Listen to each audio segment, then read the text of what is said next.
My fellow Rotary members from District 2042 Italy. My name is John Hewko, the General Secretary of Rotary International and the Rotary Foundation, and I'm delighted to be able to meet with you at this virtual district conference. And I'd like to congratulate Governor Giuseppe and his team for putting together what will be an excellent program. You know, every generation faces a major challenge. It can be remembered in the history books as a moment of pride or regret. For this century, the coronavirus is our major challenge. Here in Italy, it has hit very hard. This silent killer has already claimed thousands of lives. It has upended our way of life and constrained our cherished freedoms. It has had tremendous impact on our economies. And although some countries, including Italy, are beginning to slowly reopen businesses and lift restrictions, we still face a major public health threat and a serious threat to the way we connect and serve through Rotary. Now, our response must answer a simple question. How can we come closer together when we are asked to stay apart? Now is, no doubt, a moment of great danger. But I believe Rotary can see the opportunity in this crisis and help our communities emerge from it stronger, healthier, and more resilient. Rotary has endured global crises before, and we were built for moments like this. Indeed, you are already making an impact against COVID-19. In your district, a disaster response grant was used to provide masks, filters, gloves, goggles and visors, disposable overalls, and shoes for those affected by COVID-19. From Milan to Sicily, Rotary clubs are providing protective equipment to frontline health workers. You are keeping the people in your communities connected and engaged. And at the Secretariat, we are working remotely around the clock to sustain our normal operations and support our global membership.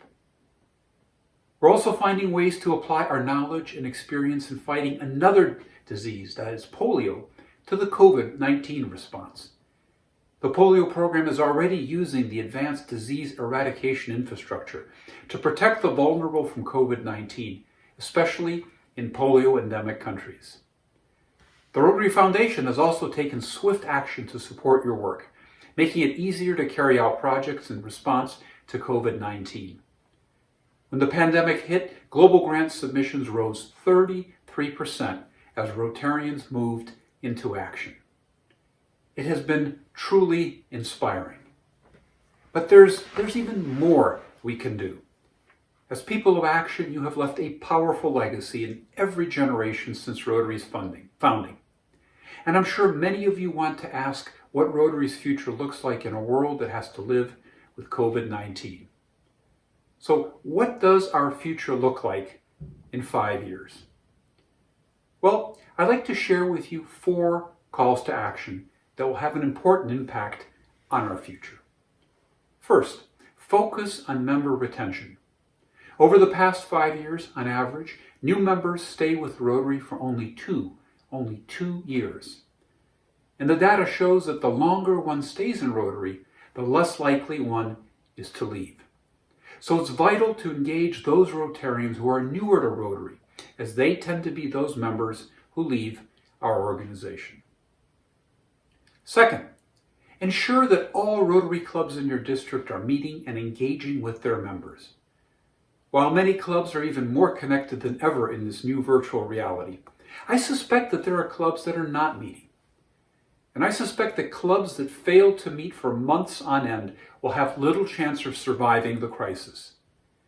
So identify and work with those clubs that are struggling to ensure that they are meeting and engaging with their members. Third, think creatively about how to do service projects in our new reality, in which, for most of the world, mass gatherings are banned indefinitely. Think about involving Rotaractors as equal partners in our service projects. This is particularly important during the current crisis.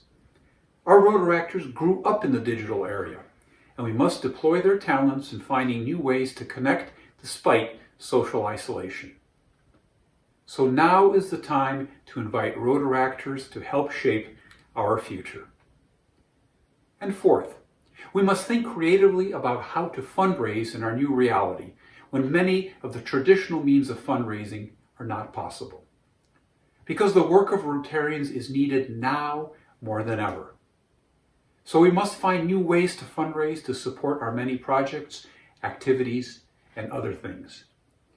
And we must continue to raise as much money as possible so that we can receive the full 2-to-1 match generously provided by the Gates Foundation for polio eradication.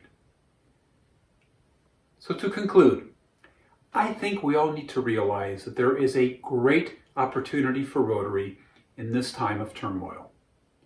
Rotary is in a strong position because of you, our dedicated members who continue to unite and take action to create lasting change. Rotary is in a strong position from an operational and financial standpoint because we've prepared for tough times. We will get through this, and we will persevere by trying out new ideas and supporting each other just as we have for over a century.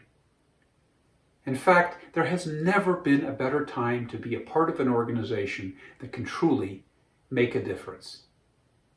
Because now is our time to adapt as an organization so that we can continue to thrive in adversity. Now is our time to instill new hope in place of fear. Now is our time to lead, to shape a new and better world as we emerge from this crisis.